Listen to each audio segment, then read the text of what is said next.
ওরা তোমাকে নিয়ে ঠাট্টা করুক, তোমাকে নিয়ে হাসুক, তোমাকে আঘাত করুক, অবজ্ঞা করুক, তাতে কিছুই হবে না। কিন্তু তারা যেন তোমাকে থামাতে না পারে। যে ব্যাপারে তুমি সত্যি বিশ্বাস করো সে ব্যাপারে কখনোই হাল ছেড়ো না। পথ তুমি খুঁজে পাবেই। সহজে জেতার আনন্দ কোথায়? বাধা যত বিশাল, বিজয়ের আনন্দ ততই বাদ ভাঙ্গা। কখনো হাল ছেড়ে দিও না।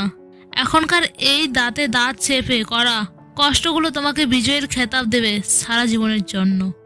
তোমার জীবনে তুমি যা নিয়েই কাজ করো তাকে সবচেয়ে ভালোভাবে করার চেষ্টা করো। এমনভাবে করো যেন তোমার আগে পরে কেউ এতটা ভালো করে করতে পারে না।